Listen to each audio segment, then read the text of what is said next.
You know, there's this book, one so controversial it was actually left out of most versions of the Bible. Today, we're diving headfirst into one of history's most mysterious and honestly influential texts, the Book of Enoch, and its absolutely epic story of angels who fell from heaven.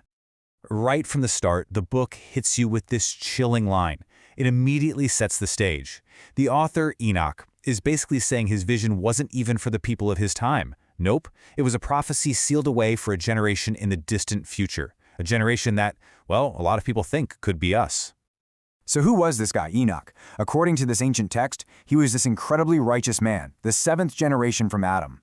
And his piety was so off the charts that he was shown a vision of humanity's future. He was tasked with writing down this cosmic drama that was going to unfold over thousands of years. Now, the main characters in this cosmic drama are a group of angels called the Watchers. And these weren't your everyday run-of-the-mill angels. Oh no, they were a high order of celestial beings, and their specific job was to watch over and guide early humanity from up in the heavens. But something went terribly, terribly wrong.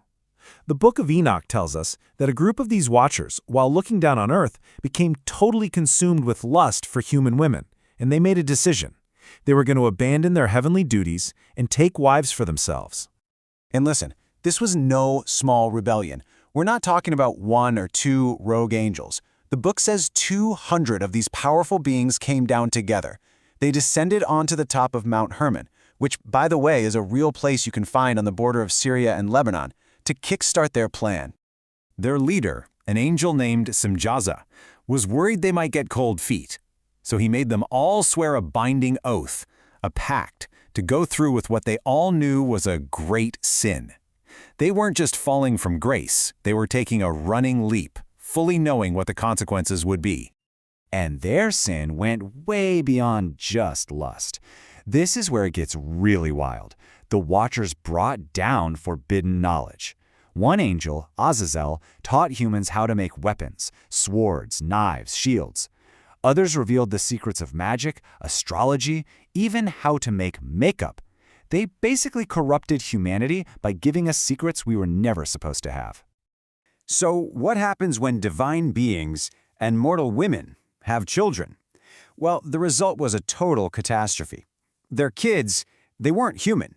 They were monstrous beings of incredible size and power, known in the texts as the Nephilim, or more simply, giants. The scale of these things was just terrifying. The book says they grew to be 3,000 ells tall. That's almost 4,500 feet. Think about that. And they had this bottomless appetite, devouring every bit of food that humanity could produce. And it didn't take long for them to just drain the world's resources. And once all the regular food ran out, well, the giants turned on humanity itself. They started eating people, drinking their blood, and just sinning against every living creature on the planet. The world was plunged into absolute chaos and terror. The violence got so bad, the suffering so intense, that the book says the earth itself cried out. Can you imagine that? It shows just how deep the corruption went. It was a violation against the very fabric of creation.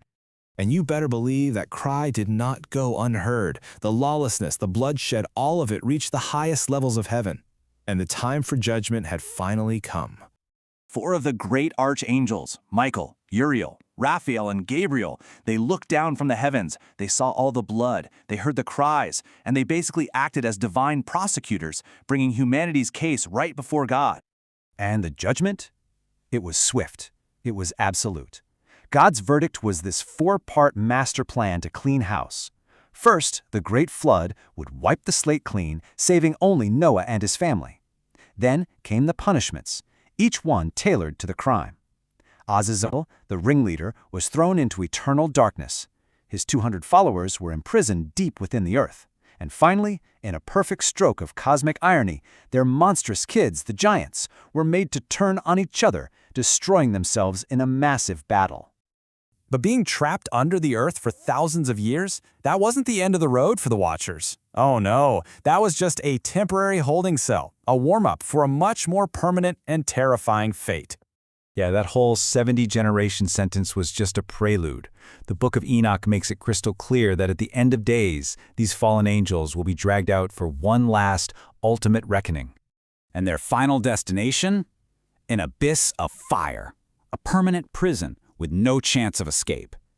This powerful image of eternal, fiery torment is actually one of the most influential ideas to ever come out of this ancient text. It literally shaped later ideas about hell and the final judgment. So why does this all matter? Well, this story of the Watchers is a cornerstone for so many ideas in later religions. It gave people this whole backstory for where evil comes from, a complex system of angels and demons, and an apocalyptic vision of judgment that was so radical, it's one of the main reasons the book was considered too controversial for the Bible. And that brings us to the final question, really. Is the Book of Enoch just some forgotten myth, a wild piece of ancient fiction, or is it a timeless warning about the dangers of unchecked ambition, the real price of forbidden knowledge, and the catastrophic consequences of defying the natural order of things? What do you think?